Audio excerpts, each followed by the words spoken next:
go. We did it! Hello. Hello! Okay, let's see. What's that? Oh, that's perfect. Yeah. Amazing. How are you, Cam? It's so nice to see you. You too. You too. I'm doing very well. Excited for this chat. How are you? Same. Very excited.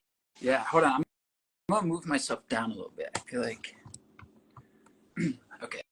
I think that's a little better for me. There we go. Beautiful. Yeah. Camera ready.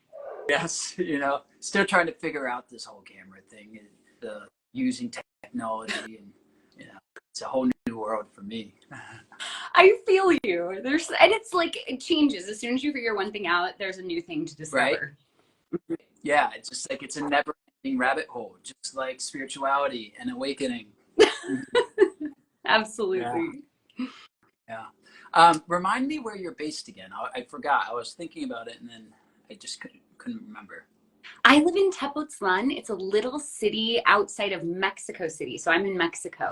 I'm in a mountain town. I really like the supportive. The mountains here are just craggly and kind of prehistoric. I always think that a dinosaur is going to fly out. But it's a pretty funky place. It's very bohemian. There's a lot of healers here. And it is famous for being the place with the most alien sightings in Mexico. How about that? Oh, wow. I haven't seen an alien yet. I'm waiting. Not yet. I mean, that's the key word, yet. Maybe one day. Mm-hmm. They're definitely here. Yeah.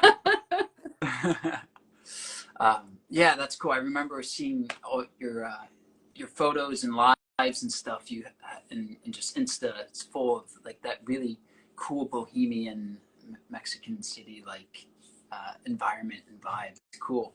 Yes, it's a different place. Like it's a small town. There's no supermarkets here. There's no 5G here, which I think is pretty amazing. I feel like I've escaped the Matrix a teeny tiny bit, but it's inevitable. And then you always have to go visit it. Yeah. Well, welcome, and it's lovely to have you here right now, but as a part of Awakenpedia and our community, our little pocket of light that's growing brighter and brighter each day because of people like you who are joining this mission and contributing their presence to the cause that we are all a part of, whether we like it or not. And really just shifting the paradigm on what it means to be healthy, and in particular mental health. Mm-hmm. And kind of having open discussions about what's working and what's not and why. And I know that your focus in particular is so relevant today, and you have a story and a personal journey that I really want the world to hear and bear witness to, because you're evidence of the transformation that is possible within each and every one of us, and those who are kind of caught in the grip of addiction or either a pathway of medicine that isn't working. And your tale, I think, will help a lot of people. So I'm really excited to give you the floor and to empower your voice to share that story and and see where it goes. Thank you. Of course. So just to lay the land here for a minute, the way this works is it's very often just unagendaed and informal, but I like to give it a bit of structure in the sense of, asking you to start by sharing a bit about your path. Usually that involves personal history of sorts in terms of your journey. And then we'll go into a bit of your offerings and everything else in that way. Awesome. Yes, I would love to share a little bit about my story. So I began taking psychiatric drugs, mental health drugs at the age of 12. Anorexia landed me in the psychiatrist's office. And it's interesting to look back, because I think a lot of the things that get pathologized, turned into problems, are just normal human things. I lived in a very controlling family, and anorexia, eating disorders are extremely common when a young child doesn't feel like they have any control. And so, instead of dealing with those root issues, I was put on mental health drugs. And at that age, it wasn't optional. And I wasn't enough of a grown up to be making this choice as a conscious choice. And I was told I had inherited the family crazy and that I would need to be medicated for life. And over the years, I received diagnoses of bipolar disorder, manic disorder, or manic depression, major depression, major anxiety, OCD, like all of these things. And I really believed, since I received that sort of prognosis from the doctors, and that's what my parents said, and that's what my lineage had lived, I really believed that I had been born profoundly broken and that I would need to be medicated for my entire life. And I lived out that destiny. Like, I lived the destiny of being a crazy person. I had an eating disorder. I was an alcoholic. I smoked cigarettes. I didn't take many other drugs because I was taking so many psychiatric drugs. I was always on a cocktail that included at least a benzo and antidepressants and mood stabilizers and sleeping pills and all of these things. And, I had really toxic, abusive relationships, both with work. So listening to other people as well, I think some of the most abusive relationships that humans sometimes engage in are with work, but also on the romantic spectrum. I was in and out of the hospital. There were quite a few occasions that I literally just knelt in the street screaming, and firemen would come and get me, and I would be forced to stay the night in the hospital. Like, I was a big mess. And all of that culminated in 2 suicide attempts in my early 30s. And it was after my second suicide attempt that I was like, hey, maybe these drugs aren't working. I've been living this super afflicted life for, 2 decades. And these drugs are not fixing things. Like, in fact, stuff is getting worse. And I remember saying that to my doctor, and he was like, well, I don't know. You seem to be handling that particular, I was taking V-Bird at the time, and he was like, you seem to be handling it pretty well. Why don't you just give it a little longer? I'm like, well, but I could die, And I began searching for some other healing modalities, and it wasn't like a smooth path. For a while I was seeing a woman who did vitamin therapies, and we put me on all these supplements.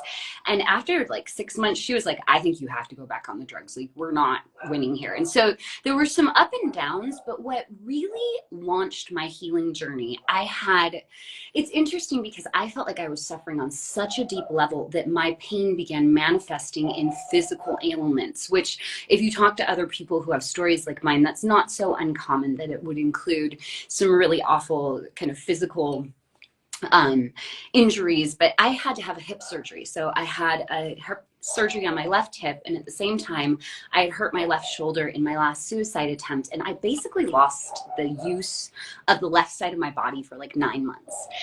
It was super intense, and I lived by myself. I was all alone, and there were like days where I was just like, I don't even know how I'm gonna get up and get a glass of water. I can't even walk on crutches because I only have one arm. But that was my lowest of low points. And as I began slowly recovering, I'd been doing yoga for quite a few years, but since it was like recovery yoga, I started doing like restorative classes where they would talk a little bit more about philosophy and tell stories. And it began bringing this spiritual aspect into my life that I hadn't had before. And it was in a restorative yoga class, the teacher was talking about compassion and love. And she was talking about self-compassion. She said, could you give yourself just a little compassion in this moment? And it's so interesting because for whatever reason, I've always kept diaries, and I had like a box full of, I don't know, I probably got 20 of them, but at the time, 18 diaries. And I had been rereading my old diaries. And in these diaries, I had this horrible internal voice where I was just like, you're worthless. You don't deserve to be alive. I wish I could just crawl out of my skin and escape myself. Like, I hated myself so much. I didn't want to be with me. And I was in this class, and it was like listening to this message, and I thought, yes, I could give myself a little bit of compassion in this moment. And I just began weeping. I was like, this poor soul, this poor person who has been tortured her entire life. You know, I was single for a really long time. It was like that was the only voice that I was hearing. No one can thrive and be well if all they are hearing all the time is you're a giant failure, you don't deserve to be alive, right? And that day I went home just weeping. I cried through the whole class. Right? I get home and I sat in front of the mirror and I looked at myself in the mirror and I was just like, Amber, I am so sorry. I'm so sorry that I've been so awful to you my entire life. I promise that from this moment on, I'm going to start taking care of you. And that was when my healing journey really began. Because I mean, it seems really simple, like I'm going to start taking care of you. But when you actually begin to take care of yourself, there's so many small things that add up. I mean, if you're taking care of yourself, like you're going to pick the gym over happy hour, and I can't stay up until 3 a.m. drinking bottles of wine on the couch. And like, it had all of these different effects. And I began like slowly getting back on my feet and cleaning up my act. I had to address the alcoholism before I was even able to get near the mental health drugs. I'd say I was on a healing journey, like slowly getting incrementally better for about 3 years. And towards the end of that, I left the United States. I felt like if I was taking care of myself, I had to consider what I actually wanted. And I realized like Amber did not want to show up to her corporate job on the 38th floor in San Francisco anymore. Like Amber wants to live with heart and soul. Like I value relationships and experiences over money and just material things. And so I began pursuing that. And I left the United States, sold all my stuff. I went to Bali for a yoga teacher training. And I was such a mess, just so upset after everything that had happened. I couldn't make it through the yoga teacher training. I am a yoga teacher training dropout. But I was having like hyperventilating panic attacks in the class. And it was actually really beautiful. I had had hyperventilating panic attacks my entire life.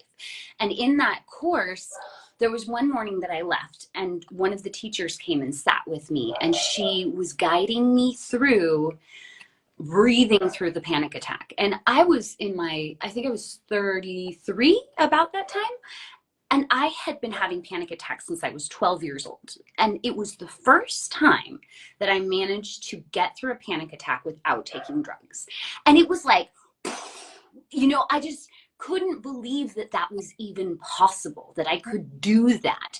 And and as like my journey went on, I started just sort of unlocking these things where I was like, oh my God, I'm not a victim of my crazy emotions. I actually have control. I can talk my own self off a ledge. So one thing I do with my clients now is we talk a lot about like coping strategies, because if you're dealing with a lot of mental health issues, yes, you're probably going to have crisis moments, but how can you get through that on your own? And that was a big lesson that I had to learn. And I had to learn how to feel things. Later, after Bali, I came to Mexico City and I did a shamanism and transpersonal therapy training program that was a year long. And we did like really deep, profound work once a month for a full weekend. And in that class or course, I learned how to do intentional states of catharsis. And in one of our practices, there was a moment where it was my turn to like be the person on the floor.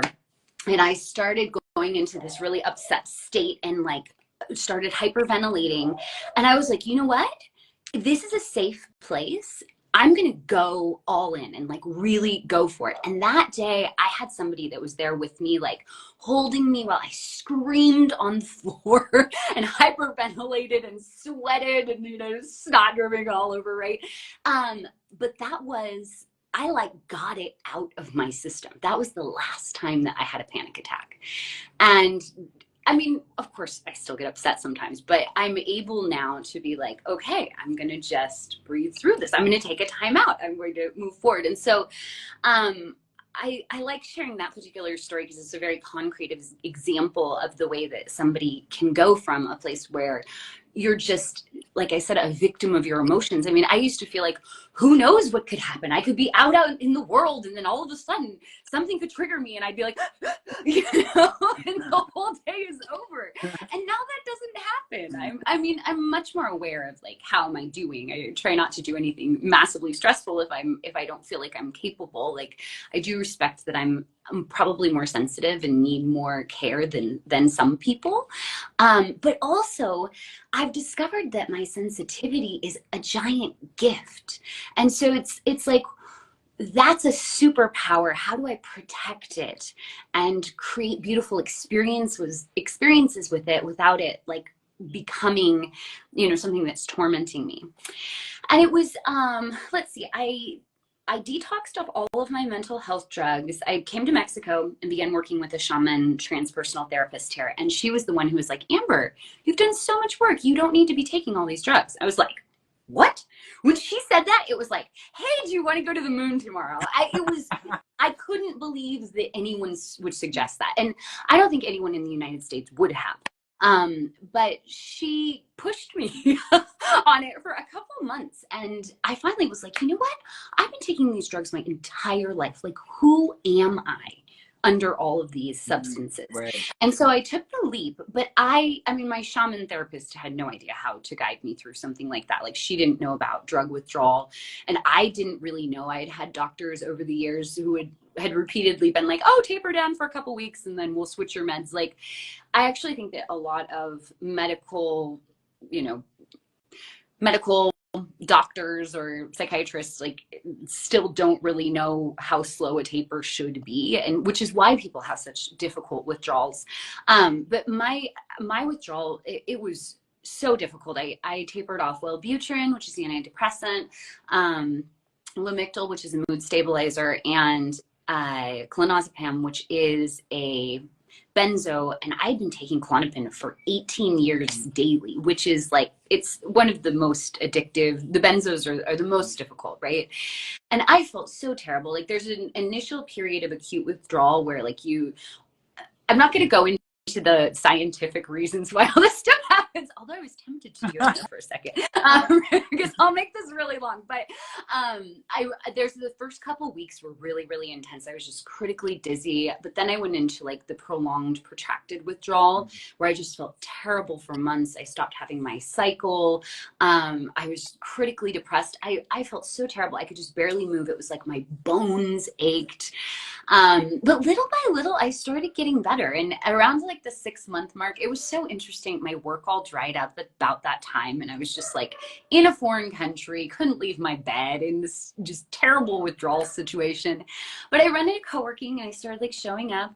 And there were so many days that like the best I could do was just walk 10 minutes to a place that was outside of my house and sit there for 30 minutes and look at my computer and then go home. And like, that was it. So I have so much compassion for people who go through these like very deep periods of depression or experience really extreme withdrawal symptoms, because I know it's not easy, but there are things you can do. Like, during that period, I felt so terrible. I couldn't do anything, but I could meditate.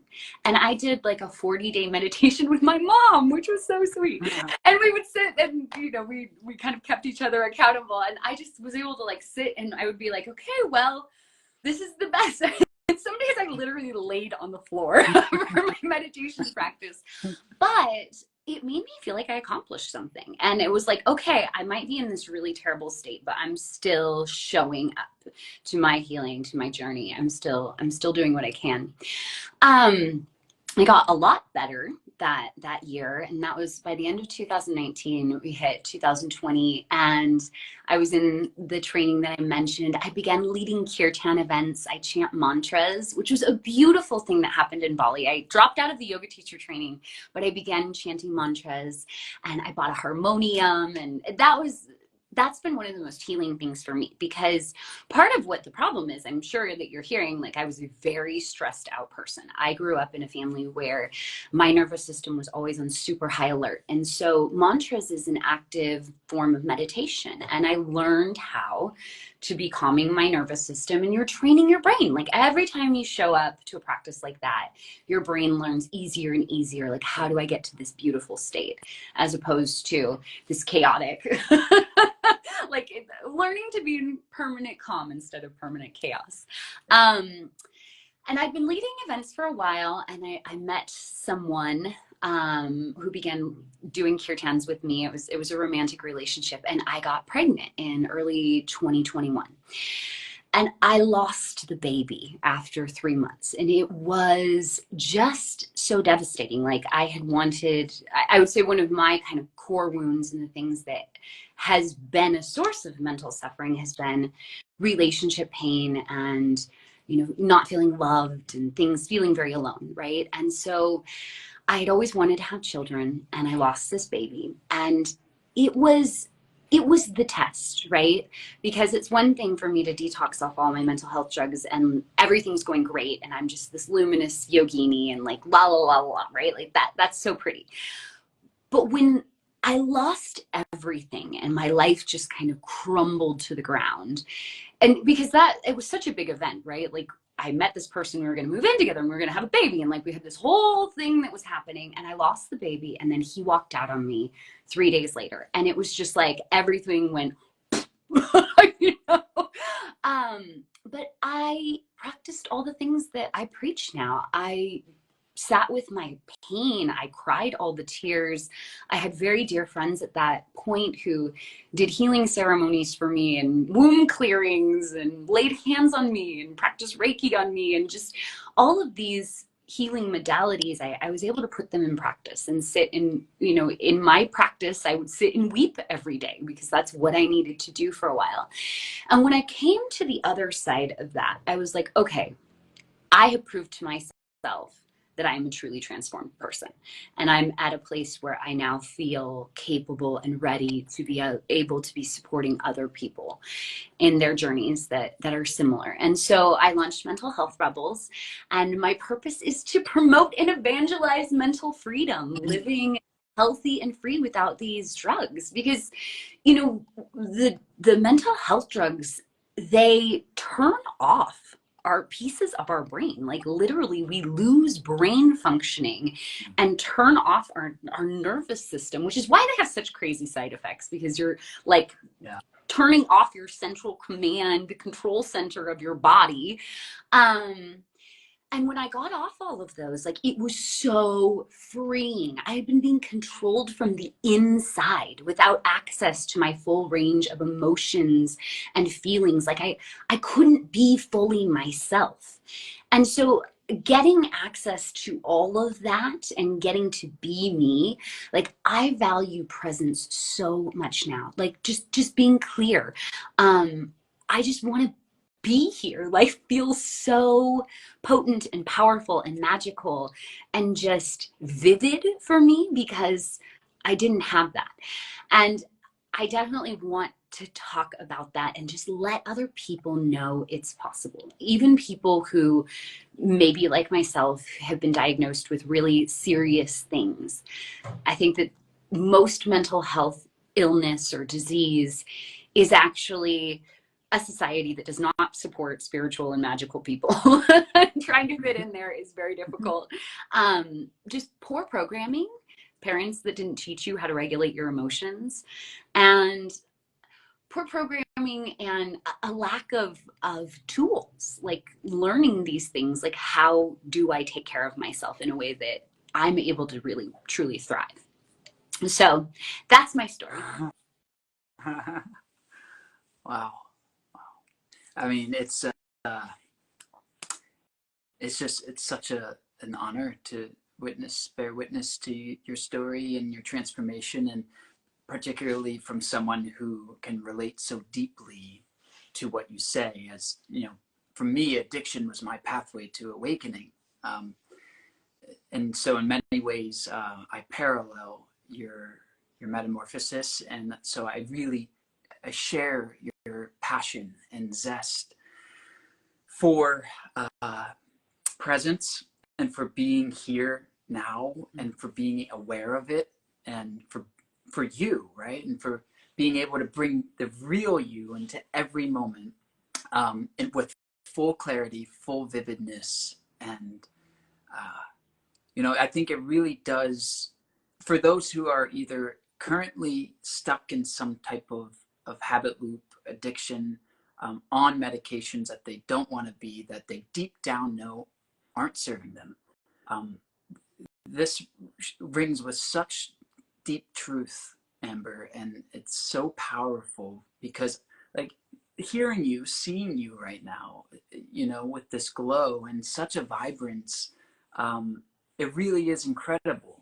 And it shows you the power of natural alternative healing methods that aren't being um, spoken to when we're looking at how we can actually help people to heal, to come into balance, to, like, westernized approaches aren't speaking of why you had to leave to go to Bali. It shouldn't require that in order to have genuine healthcare practices.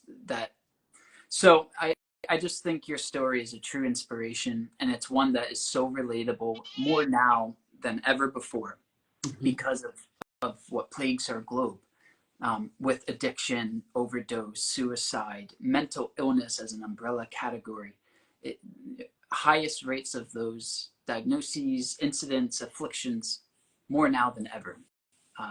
There are 52 million people in the United States who are diagnosed with mental health disorders, and 1 in 6 adults takes a psychiatric drug. Like, isn't that crazy? Yeah. And it's obviously not working. Our mental Right. our mental health system is not serving people. That it's just getting worse and worse, especially since COVID, right? And all of these people are on medications. But for me, what I think is a really big missing piece is getting healing into the body. Because if you sit and just go to talk therapy, like, that's great. I think talk therapy, we do need to change the way that we think and adjust our mindset. And I definitely talk about doing a mindset makeover as part of the healing journey, especially for this type of healing journey. But then we need to get that into our body and move feelings and emotions through us. And somebody who's taking psych drugs, like, that's a disassociative technique.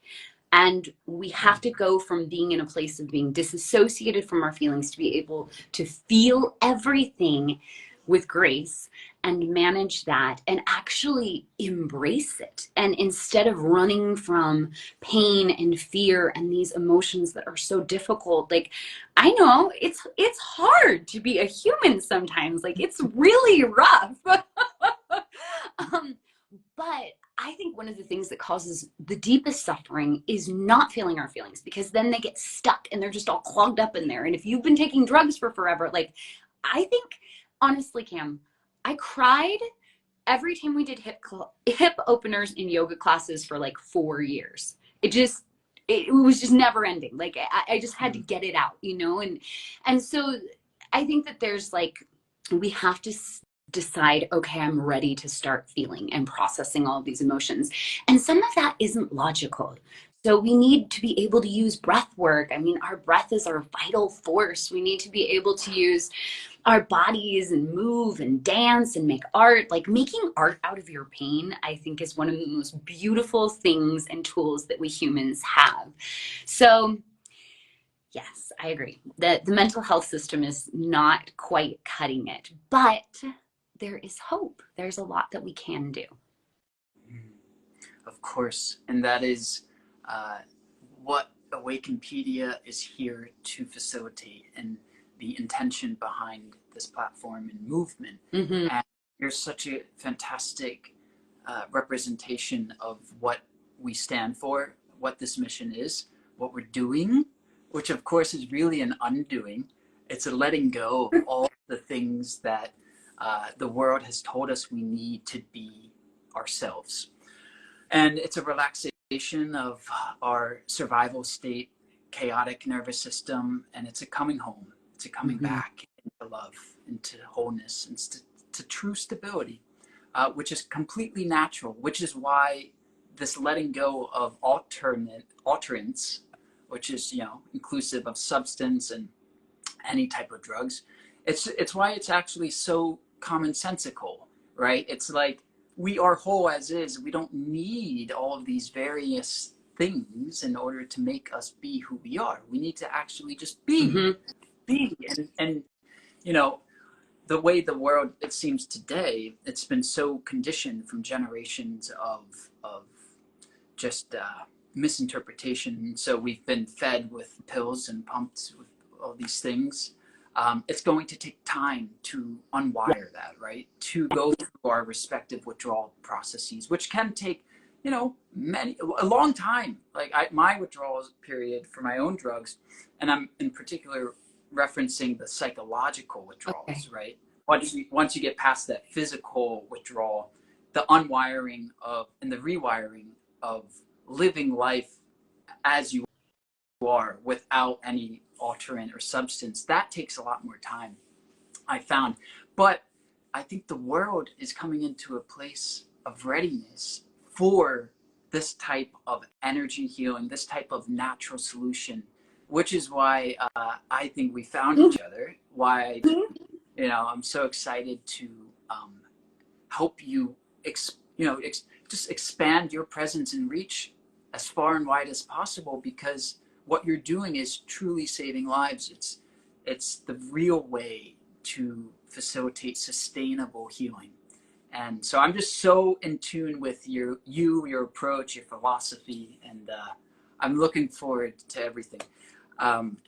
But let's dive into your specific containers, if that's okay. Like what you offer in terms of your packages, what you know, that type stuff. If you can just kind of give us an overview of your offerings. Absolutely. Yeah. Absolutely. Well, I call myself a mental freedom evangelist. So I'm always really excited when I'm able to just share my story on a platform like this or podcasts, et cetera, et cetera. Like I want to talk about this. I think that's of everything that I'm doing, the thing that makes me the most excited. I also work with coaching clients. Right now I'm offering one-on-one sessions, and I have a few different, on my website, there's a coaching link and it lists different offerings, but there's a 3-month container and there's a 6-month container where somebody can work with me. But I also am offering single sessions, which now might be a good time to mention that I'm giving away 2 single sessions as a launch gift. So if anyone here on the live would like to be entered in the drawing for that, comment for us the thing that you most resonated with in this interview, along with a gift emoji, so I know that you're like, I want the gift. You can either comment here in the live or comment on the video on the Awakenpedia platform or here in Instagram. And next week, I'll give it a week so that people can like slowly watch the live at their pace. I'll go ahead and do a drawing, just names out of a hat next Tuesday and announce on Wednesday who is the winner. So I'll give away 2 single sessions. And my single sessions, I have one that I call a breakthrough session. I really like working with people long-term, because if you're doing something like drug detox, it can be a really long project. And sometimes it helps to have somebody either get you going or be with you throughout the whole thing.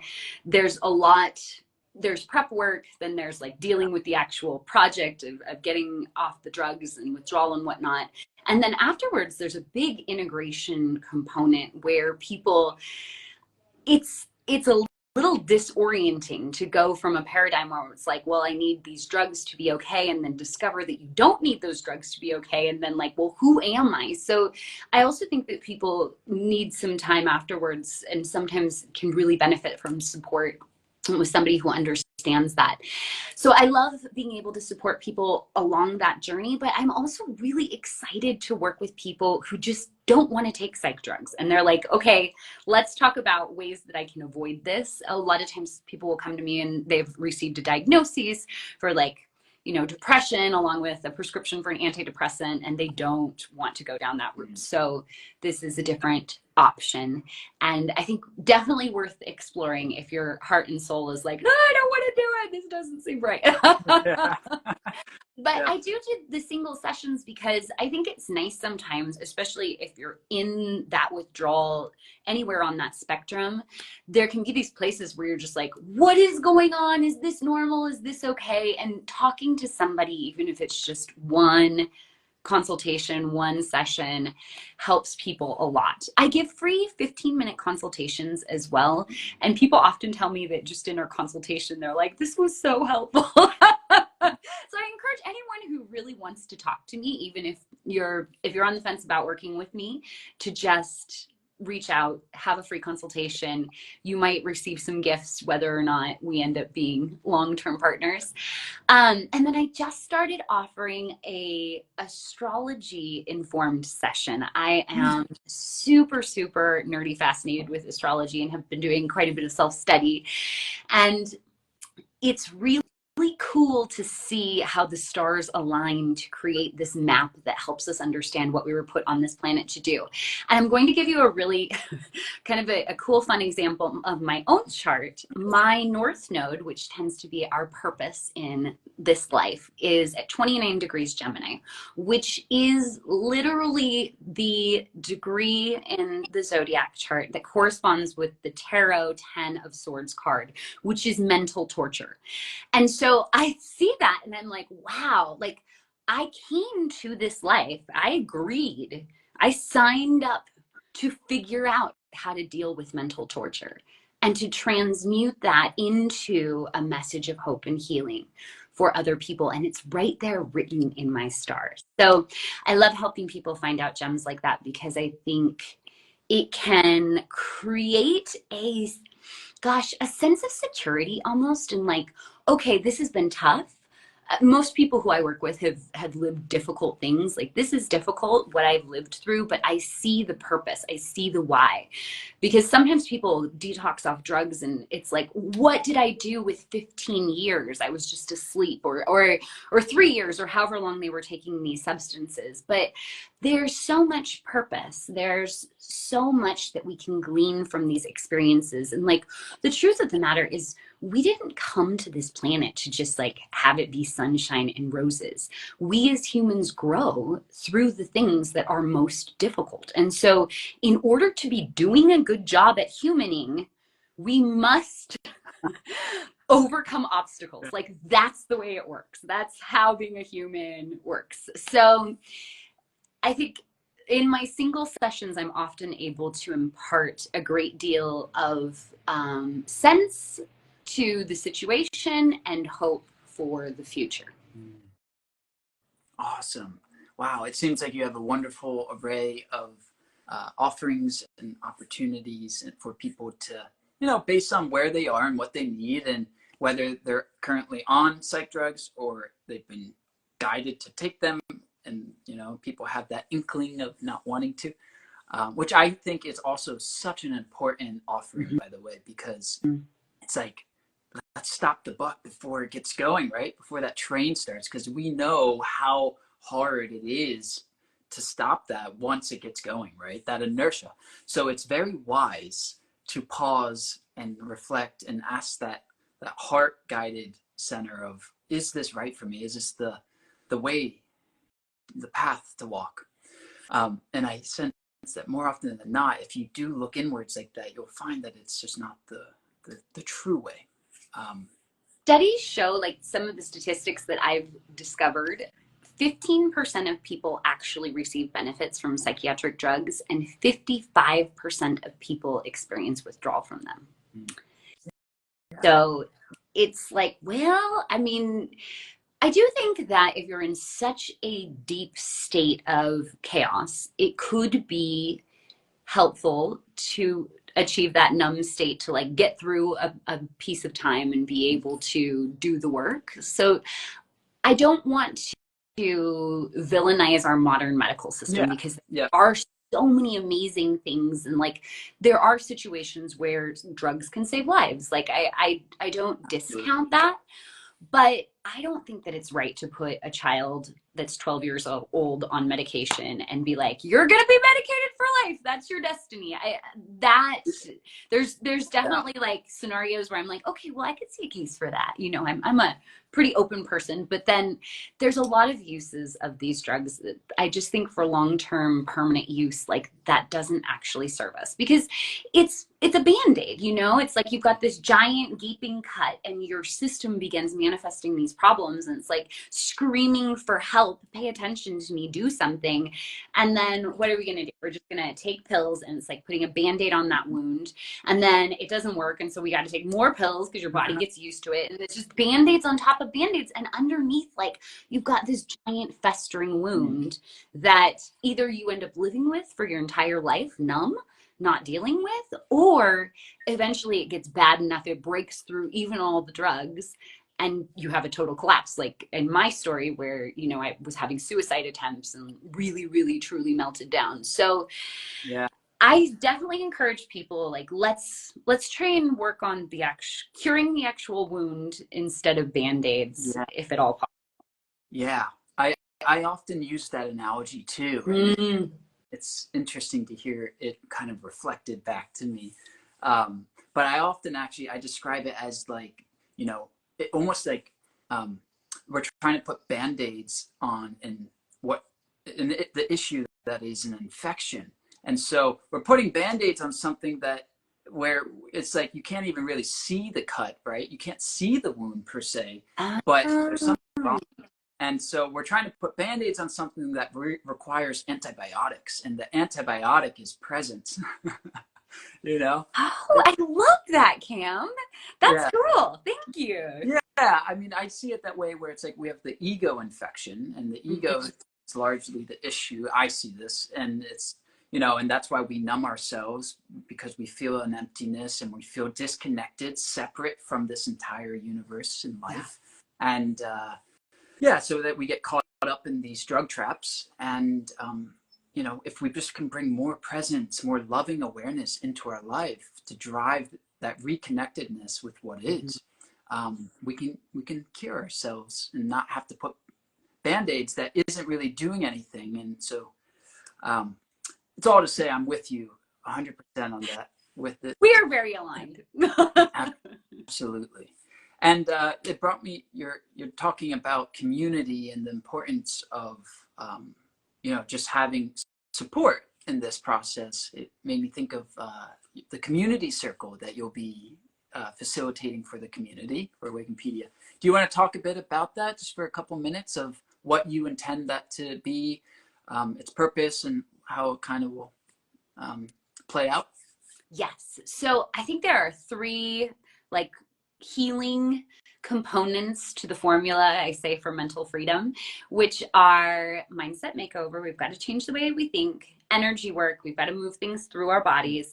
And finally, community. Like any addiction program, there's so many statistics about, like, people heal better if they have support. We need other people. It's really difficult to be all by ourselves in a vacuum. And when you talk to somebody, they expand your mind, they open you up to new thoughts, they inspire you, they tug at your heartstrings. You realize maybe your problems are just one component, and, like, the possible problems out there, you might be really grateful that you don't have this problem, right? I actually think that it can really put some perspective into our own suffering, like when we're super in our heads. And I want to facilitate conversations that are interesting and exciting. I've got a Gemini moon. I am into everything. I'm always reading books. I love dabbling in healing modalities. This weekend, I took my Reiki 1 class and got initiated, which is kind of fun. So I'm always doing things like this, right? So my idea is to have a community circle, like similar to maybe a men's group or a women's group, but I want it to be all humans, because men can learn from women and women can learn from men. Yes. And Yes. I appreciate all of us being together. And in fact, I think that, you know, men and women really benefit from receiving masculine and feminine energy, especially if you're somebody who's needing community. Like having both those energies is healing and productive for us. So we'll get on together and I will give a little introduction, like mini class about something for maybe 10 minutes. That could be anything. We could talk about attachment styles. We could talk about eclipses in astrology. We could talk about the chakras. We could talk about Reiki, right? I mean, there are so Yeah. many fun things, but whatever the topic will be, it will be intentionally chosen as something that can facilitate deep conversation that people will relate to on a personal level and will promote sharing and ideas and like something that most humans could go, oh, okay, I can relate this to my life and things that I've experienced and felt. And so we'll have a little bit of an introduction to something interesting that's about healing, health, spirituality, and then we'll break up. If there's, depending on how many people we have, if there's a smaller group, then we'll all just stay in the same room. But if there's a bigger group, we can go ahead and use breakout rooms and we'll just discuss. I'll offer up some question prompts to help people with the discussion and people can talk about it, and then we'll regroup for closing, and that's it. It's really an opportunity to just be with other humans, and we are going to do that every other week until well, for this year, let's say. Yeah, let's see, we'll just say For for now, right? So yes. always now. Sounds wonderful. And I think it's so, again, just so needed, so important. Just connection, real connection, right? And that's what we're talking about here too, which is the issue of drugs. And it disconnects us from reality. It takes us away from the truth.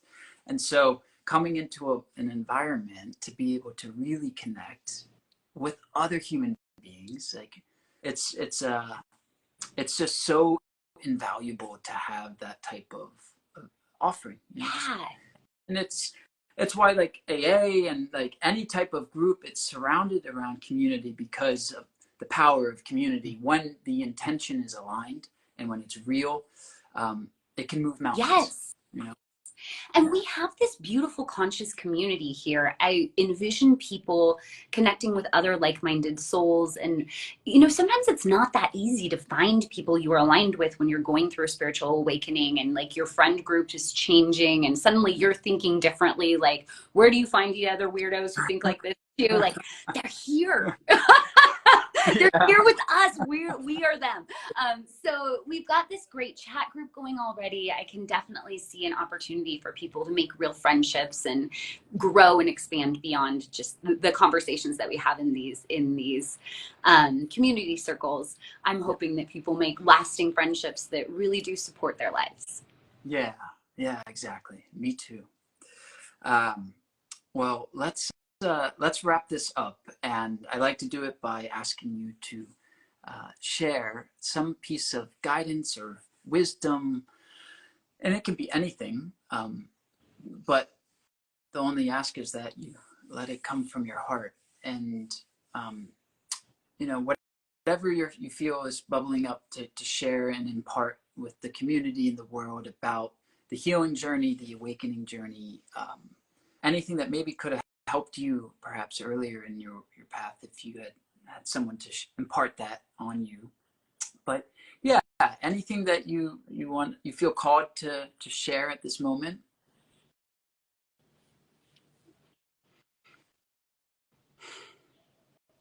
There is nothing wrong with you. You are not broken. What you are living right now is absolutely perfect. It's what you came to this world to experience, and is part of your divine path. And you have so much opportunity and control to claim your life and mold your destiny and take these things that you have lived and experienced and transform them into medicine and healing and magic and art that you will share with all of humanity and you will use to heal your own self. You have got this. Beautiful, beautiful soul, rebel hero. This is definitely a path for the rebel heroes. And I think the people that connect to that, like, know in their hearts that you're meant for something different. You're not just meant to live out there doing the herd mentality. We're the rebels that are breaking off and choosing to come back to source, choosing to trust in ourselves, choosing to live aligned, choosing to be connected, and choosing to be present. Beautiful. Beautiful. Well, thank you so much, Amber. You you already are, but you'll continue to change the world with your presence and your story, and you're the living truth. You really are. And that there's nothing more powerful than that. So for everyone who tuned in, thank you. You can learn more about Amber and her direct booking links, bio, discounts, everything in the member form. And this is Oh, just the beginning. I do offer a 10% discount for Awakenpedia members. Just There throw we that go. in. There's a code in my Okay. profile. Yeah. And so you all can discover that in the member form. But much more to come. And again, thank you, Amber, for being with us and a part of this journey. It's a true blessing to have you with us. So thank you. Thank you so much, Cam. I am so thrilled to be here, and it's been an absolute honor to talk to you today and to get to be part of this group and continue growing together. I'm excited. Okay. All right. Be well. Talk soon. Okay. Bye. Bye.